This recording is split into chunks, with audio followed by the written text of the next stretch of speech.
Hi everyone, I'm Alicia Lawrence from WebPageFX with another SEO webinar presented to you by Schweike Media. I'm sure you've heard the quote from Peter Drucker, "What gets measured gets managed."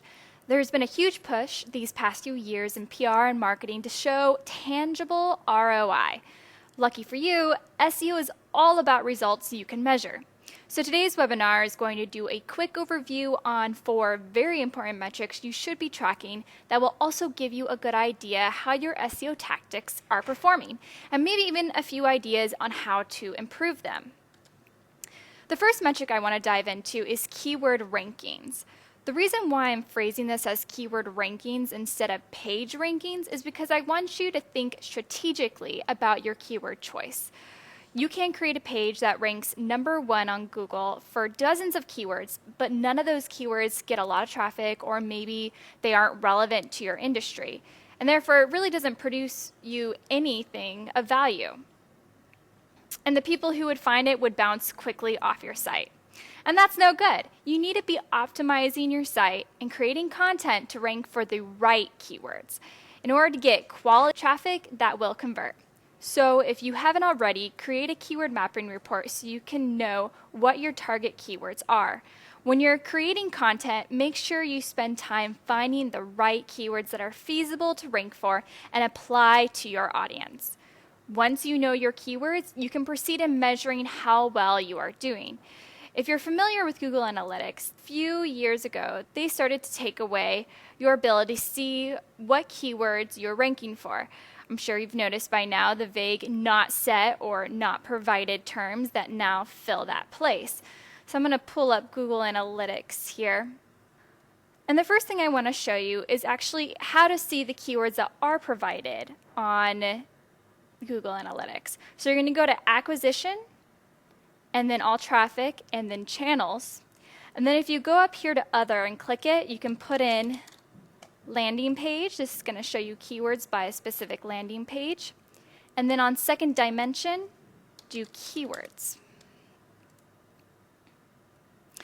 And now you're going to be able to see, once Google shows you the results, that the majority of them are not set, not provided. However, you can see a few, and in order to easily see the ones that you can, you're going to go to the advanced filter here. You're going to exclude any keywords that can contain not, and that will hopefully knock out any of those very vague keywords that Google's giving you. And now we get to see exactly what some of those pages are ranking for. And if you're looking for a specific page, you can put that URL into an advanced filter as well and just search that URL. Now, there are other ways that you can search for keywords that are a little bit more reliable. Another great way is to go to Google Webmaster Tools. If you go to whatever client you're looking at or your company, go to Search Traffic and then Search Analytics, you can see what kind of keywords people are typing in order to get to certain pages. For this one, I like to usually see either click-through rate or position to see if there's any low-hanging fruits that might be good to kind of put some SEO love on and help them get to that first spot. For example, toothache or toothache relief, tooth pain even. Maybe I could focus on a piece of content that relates to these keywords and hopefully build out that keyword base and get to the number 1 spot. Another great tool to use, but it is paid, is Ahrefs. And that one, they just came out with this. You can see the organic keywords, but what you do is you have to actually type in a specific domain. So for this one, I'm doing one of my clients that I created an infographic for. I want to see what keywords it's now ranking. Since we're based in the US, I'm going to choose the US choice down here under organic keywords. And it's going to pop up all those keywords that it's showing that it's ranking for, even the volume and how many results and when it was last updated. The next keyword tool that I'm going to show you is one that we probably use most at WebPageFX for clients. RankWatch allows you to easily keep track of any keywords that are kind of your goal for ranking in Google or any of the search engines. The only bad thing about RankWatch is you actually have to find those keywords, whether it's through your keyword mapping report or whether it's through another tool like Ahrefs or SEMrush, to see what exactly you should be putting in and adding to RankWatch so that it can watch your ranks. Of course, this is a paid tool, but it gives you a lot of insight into how many even spaces your keywords are moving up or down. And you can even do a specific keyword that you're looking for to get a better idea of how you're ranking throughout the month for that keyword. So it's definitely a great resource to easily keep track of all those keywords. And lastly, SEMrush is a tool that you can use to help see what keywords you're ranking for organically. For this one, all you have to do is put in the URL, just like Ahrefs, and click Organic Research, and it's going to show you all the keywords that page is ranking for that so far SEMrush has cataloged in their system. Now, if you just publish a post and you look on this, you probably won't find anything, even if you might find that you're ranking on the web for a few keywords, just because they haven't updated their system yet. The second metric I want to go over is traffic. As a result of ranking better, you will see your traffic go up, which is great as long as it's quality traffic. And there are a few areas that you should be looking to see and determine how your traffic is sending people to your site.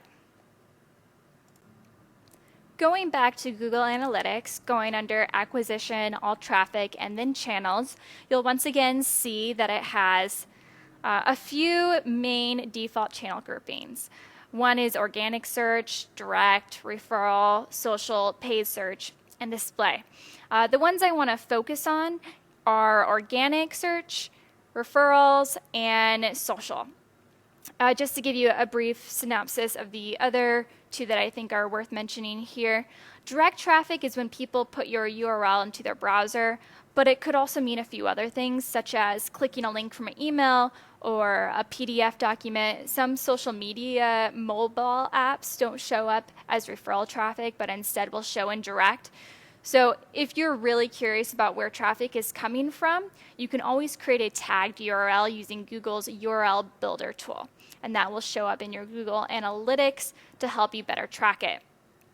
Also, traffic from paid search is very good to explore, especially if you're running ads. It'll help you analyze how well your online ad is converting, which is important. Now, organic traffic, which you can just click on the channel grouping and it will show you a little bit more in depth what kind of pages are ranking organically and also what keywords are doing it.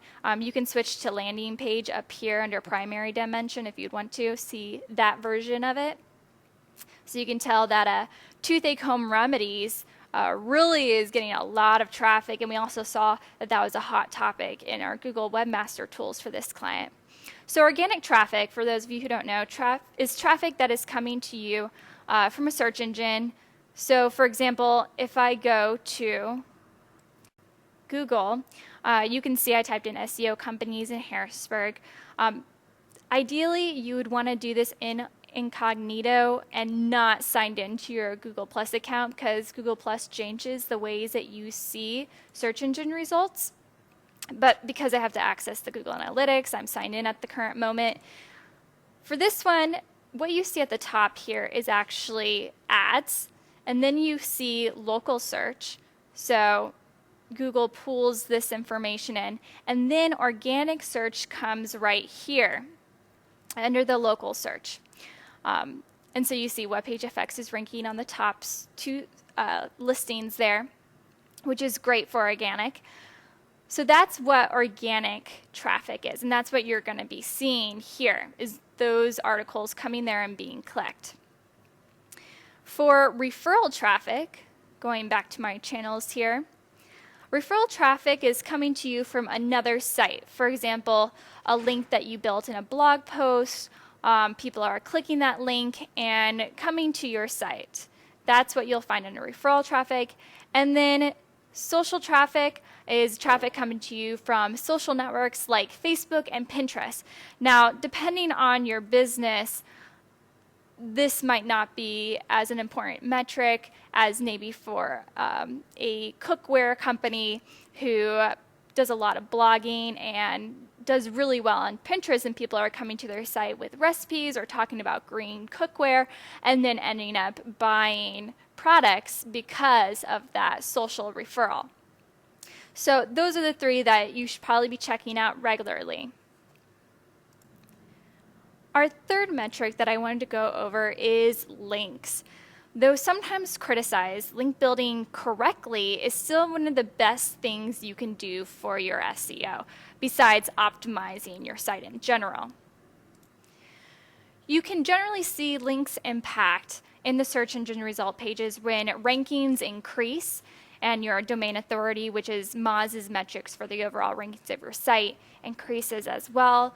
Like I mentioned, under traffic, you can also tell if links are doing a good job, not just with building domain authority and building the rankings to your pages, but also with referral traffic, which is sometimes forgotten about when link building. You focus on just getting a link when you should also be focusing on a quality link that will be clicked and then send referral traffic to your site. And hopefully those people will purchase the product or sign up for your e-newsletter in a way that you can keep track of them. To see your domain authority, you can download this Moz bar, which shows you the domain authority, which is also the abbreviated DA, which is a 35, which is fairly good. Most sites rank between 30 and 50. If you have a really good site, it's up between 50 and 80. Usually only ginormous sites that have established a lot of credibility, have thousands of links, reach above that. And you can also see the page rank, the abbreviated PA here, showing what exactly this page's specific rank is doing. The domain authority is more of a general overview metric. Moz also has a spam score, which shows the links coming in, if they're spammy to your site, if you got them from a bad neighborhood. And you can also see how many links are even built to this page if you go into this tool. The last metric I want to cover are goal completions. Goal completions look different for every business.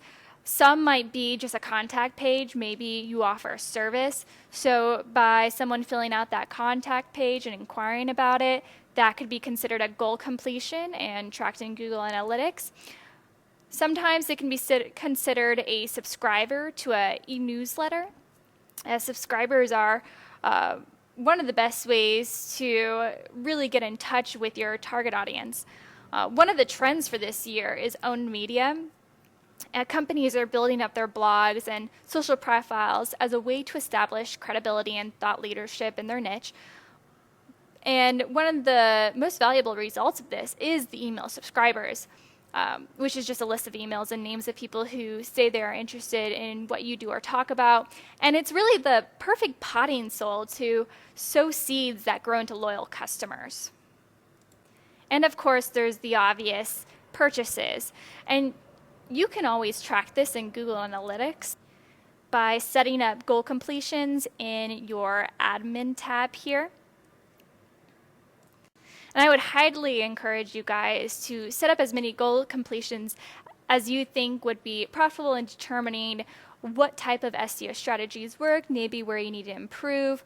As you can tell, we have a bunch of them set up for this client here. Most of the time, you're going to be tracking actually the thank you page after someone purchases an item on your site, which is really easy to set up in Google Analytics, and I might actually cover that in a future webinar.